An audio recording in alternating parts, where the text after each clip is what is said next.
Hello, नमस्कार। अगर आप खाना खा रहे हैं तो ये किस्सा ना सुने, क्योंकि किस्सा थोड़ा अलग है पर मुझे अच्छा लगता है लोगों को सुनाना।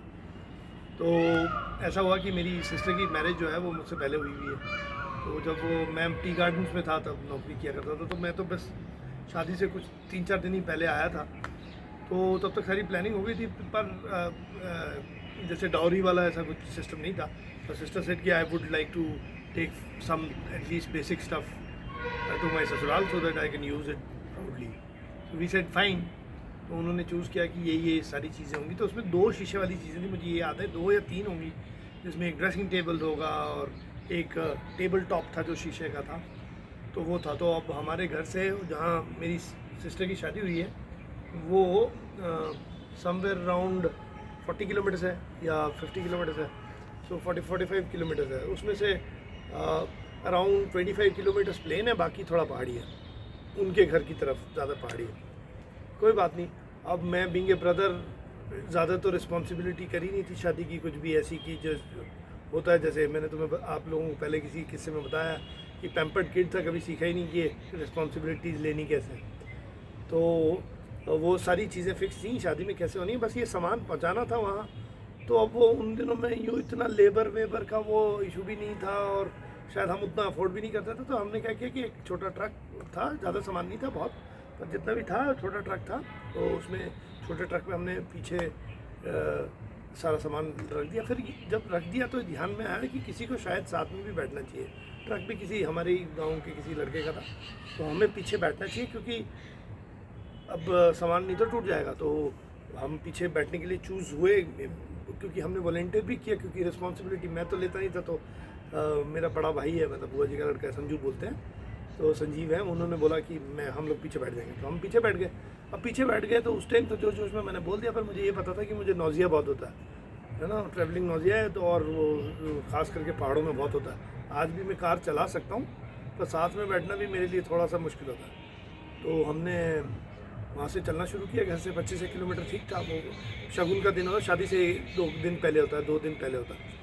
तो हमने वहाँ से चलना शुरू किया। घर से 25 किलोमीटर के करीब सीधा ही था, तो इतना दिक्कत नहीं है। थोड़ी हवा भी आ रही है ट्रक में, इधर उधर से छेद होते हैं, पर अब आपको आगे नहीं दिख रहा है कुछ भी, तो ये और नौजे का कारण। पर 25 किलोमीटर हमने कैसे भी चल लिया। अब वो जो बाकी के 15-20 किलोमीटर थे, वो भाई ने, ट्रक वाले ने भी धीरे नहीं किया, क्योंकि आगे वाली गाड़ियों को फॉलो कर रहा था। और मेरे को लग गया, और मेरे कज़न को पता है कि मुझे थोड़ा सा नौजिया है।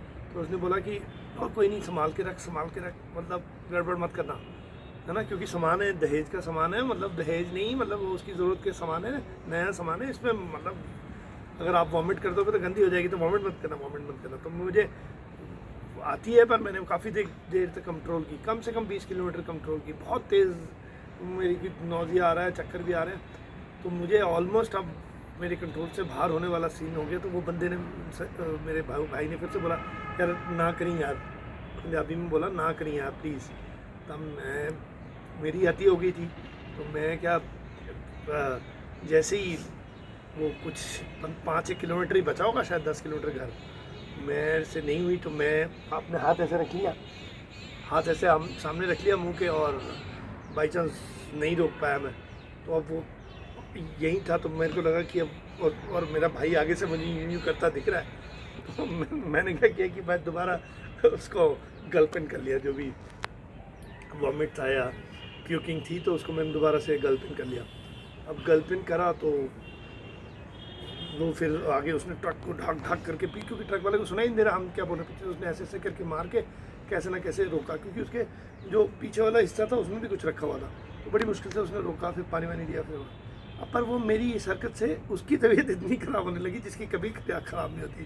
कि तो मेरे को घर पे सोनू बोलते हैं, तो बोला कि सोनू ही करता है यार, तू क्या कर दिया यार भाई तूने, मेरी तबीयत ख़राब हो रही है बार बार।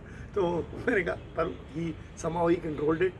अब ये और एक बात है भाई, नेचर कॉल है। जब भी कभी ऐसा हो, नेचर कॉल है, रुकवा लो, डू व्हाट नेचर सेज। अब हमने ये इतना बचा के वो शीशे का जो, वो टेबल का जो टॉप था शीशे का, इतना अच्छे से हम बचा के लेके आगे पहुंच गए। ड्रेसिंग टेबल सब वहाँ रख दिया जाके। और वो जो गद्दे होते हैं, जो बेड के जो मेट्रेसेस होते हैं, उसके ऊपर ना शीट चढ़ी हुई थी पॉलीथीन की। और हमने वो क्योंकि बचाते हुए लाए थे, तो हमने वो उनके सिस्टर के ससुराल में जाके जीजे के घर पे वो हमने नीचे रख दिया गद्दा पहले, फिर रख दिया वो, क्योंकि हम लेके भी ऐसे ही कुछ आए थे, तो वो कांच का वो टॉप टेबल टॉप था, ये जो भी जितने भी सीटेड का था, तो बड़ा था काफ़ी, वो रख दिया और उसके ऊपर दूसरा गद्दा रख दिया, या शायद नहीं रखा दूसरा गद्दा, मुझे ध्यान नहीं है। पर नीचे क्योंकि पॉलीथीन था, वो कुछ तो एरोडाइनमिक्स ख़राब हो गया उसका। हम बैठे रहे, कोई खाना वाना खाया, और जब हमने नोटिस किया तो उसके बिल्कुल बीच से वो शीशे के बिल्कुल बीच से उसको दरार आ गई और वो टूट गया। वो शायद हवा नहीं निकली या जो भी पास नहीं हुआ, और मैंने और मेरे भाई ने एक दूसरे की तरफ देखा कि साले जिसके लिए हमने इतना मुश्किलें ली और तुमने अपनी मतलब प्यूकिंग भी अंदर करी, वो सारी चीज़ अब ऐसे तबाह हुई। तो ये सोचता हूँ, तो मैं अब अपने बच्चों को या किसी भी और बच्चों को तो यही सलाह दूंगा कि जब भी आपको नेचर्स कॉल को आंसर करना, प्लीज़ डू दैट फर्स्ट। बाकी सारी मटेरियल चीज़ें नुकसान हो जाएंगे, फिर बन जाएंगे, पर आदमी से इम्पोर्टेंट नहीं है कुछ भी। यही आज का किस्सा है। Thank you. और सुनाऊंगा एक। Thank you.